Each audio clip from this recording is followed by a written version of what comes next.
Hey guys, welcome back to the channel. So I'm currently in sunny Punta Cana on vacation. If you guys follow me on Instagram, you probably already know my younger daughter is finally down for a nap and my older one is with my husband. So I had a few minutes, so I was like, let me film a video. And what I wanted to talk to you guys about today, as you can tell from the title of the video, is the planner system that literally changed my whole planner system, my whole life, the whole way I plan, the whole way that I think about productivity and being productive. And of course, if you guys follow my channel, you probably already know what it is, which is the GTD system. So I'm gonna share with you kind of the few key takeaways from the system. And I really encourage you guys to read the book yourself or listen to the audiobook. I love the audiobook just because it's much easier when you're a mom or you're really busy to be listening and going for a walk or listening while you're working out or just doing multiple things at once, so that you don't especially if you don't have time to just sit down and read a book. I read it through or I listened to it through Audible, which I got for free because I have an Amazon Prime membership, and then I just canceled it after. So I'll leave a link down below if you guys are interested. You guys can just sign up for Audible and then cancel it after a month or whatever, so you won't be charged, but you'll still get to keep the book. And that's how I did it. And I listened to the book over and over again just to refresh my memory. But anyway, okay, so the first thing that I want to stress to everybody using any system, not just getting things done, but GTD really helped ingrain this in my head, which is to write things down. And not necessarily just write, but you could also voice speech to your phone, telling Siri to write in your notes or whatever, right?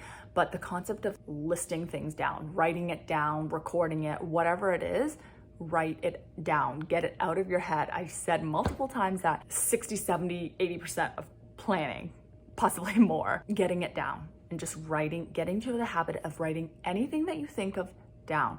Because if you don't, then your brain is still keeping that mental note in your head and taking up space.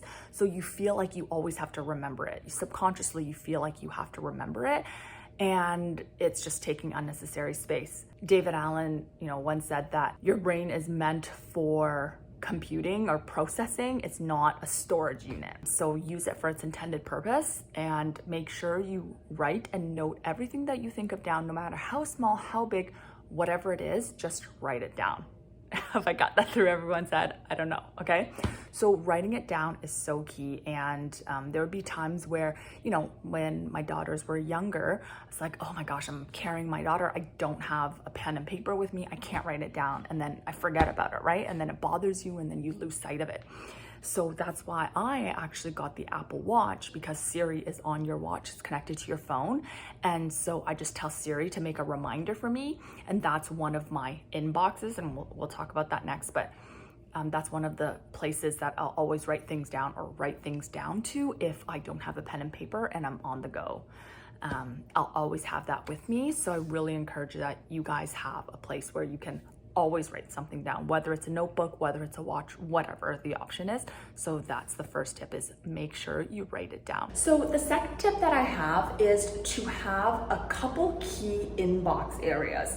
So what I mean by that is sometimes we can be really good at writing things down, but we tend to write them down on a sticky note, write it down on a random notepad, write it down in the planner that we're using for that day, for that week, right?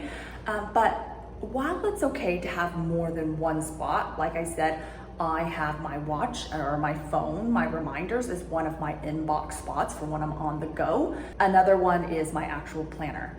So I have two main ones. I wouldn't go much more than 3. So the upper limit of 3, and then make sure that you need to consolidate somewhere. So one of those 3 lists needs to be your main list. So at the end of the night, you have to make sure that it gets consolidated. You can initially write it on those 3 spots, but then you have to consolidate.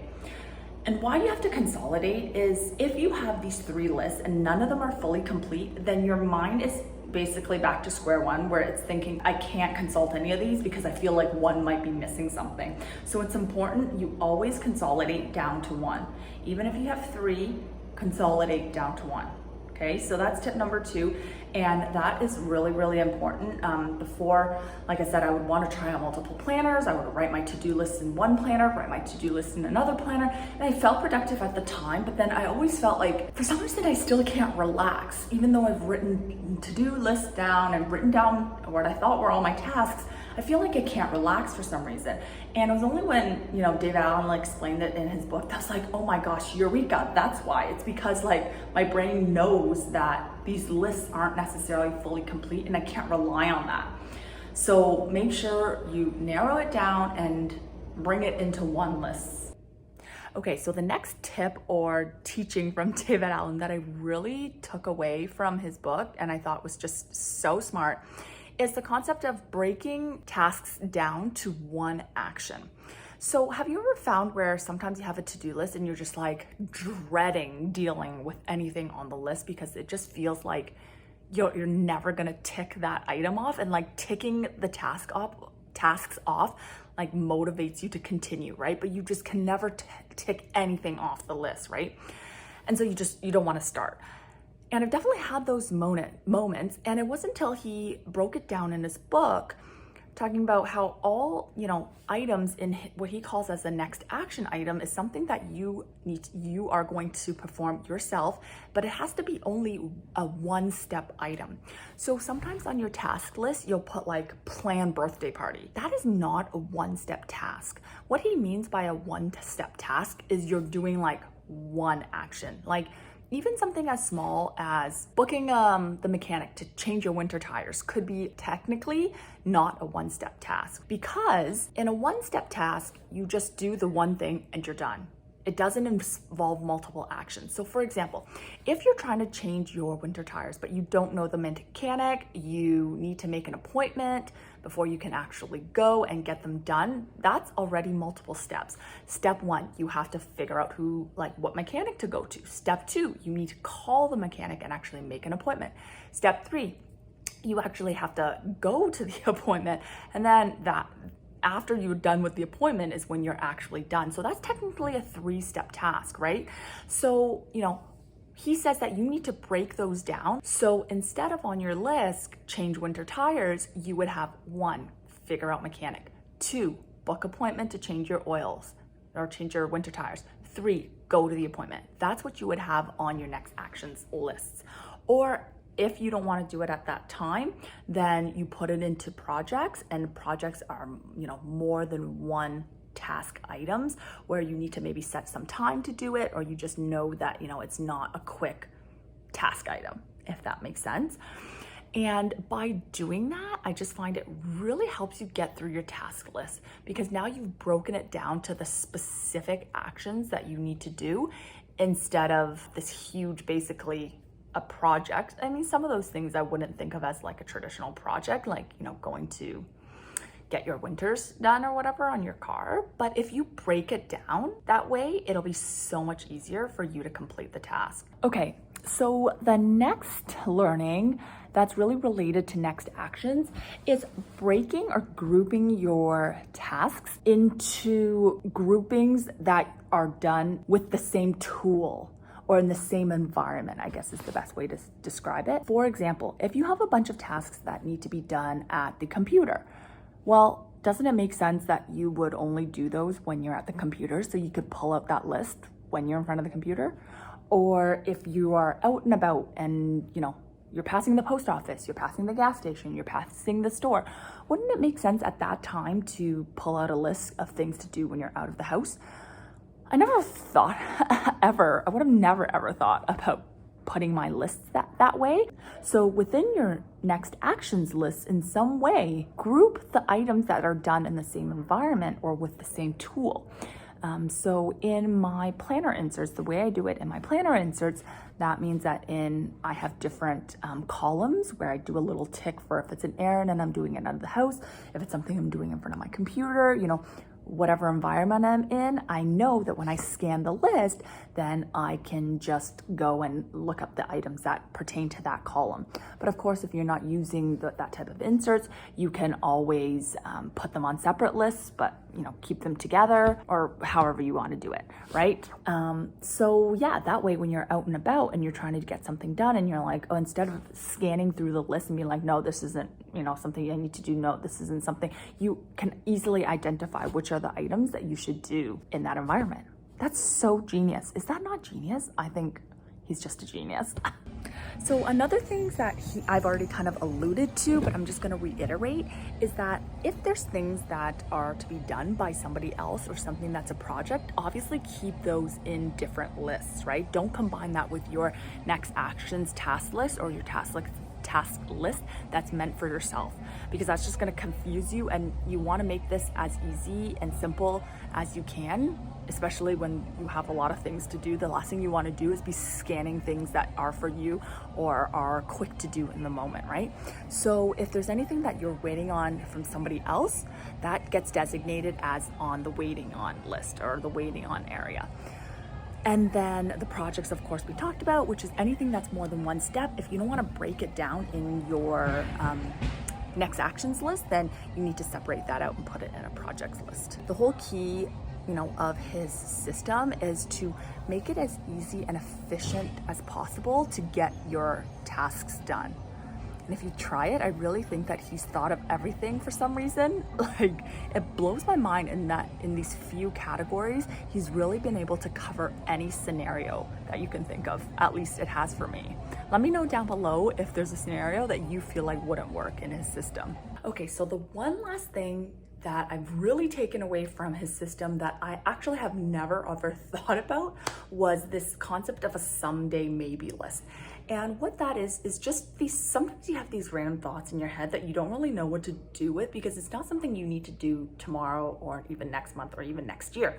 For example, like sometimes I think about, oh, I would love to go to Hawaii one day. That is my bucket list, right? Or I would love to create an Etsy shop one day, and I don't think I'm gonna do it tomorrow, but it's on my mind. Or I wanna try out this foundation even, right? It can be as simple as that, but it's just not like something that's a task or something that you need to do right now, but you have these thoughts all the time, right? And before, I just have the thought and call it a day and let it go, right? And then sometimes, weeks later or months later, you're like, oh, I had this really good thought a while ago about something that I could do. And then obviously you've lost it. So David Allen has this someday maybe list, which is any ideas that you're not planning to do in the immediate future, but you might want to do someday, maybe. And it doesn't hurt to keep a list of these items because they're not in your day-to-day task list. So I encourage everybody to have a someday maybe list. It's not as big as a bucket list, because I feel like when we say bucket list, people think of these like grandiose things that you want to do that can only go on that list. But a someday maybe can be as small as, I want to try that lipstick, or I might be thinking about getting a new pair of sneakers. I don't know, it can be anything. And so you can move those items from your inbox to your someday maybe list. It's just making sure that we write down everything that we can think of in our head. So, looping back to the first tip is, in his system, I really like the concept that you write down everything in your head and everything is accounted for in some way, shape, or form. We never talked about, the reference section, which is even an item where it's a reference thought. It's not something you need to do, but it's something you might reference in later that would go into a reference area. So I wanted to give the main tips in this video of how the system changed the way I think about planning and changed my life in terms of productivity. It's so grandiose to say that. So, but it really has, it's just made my family life so much more productive and so much easier, I think.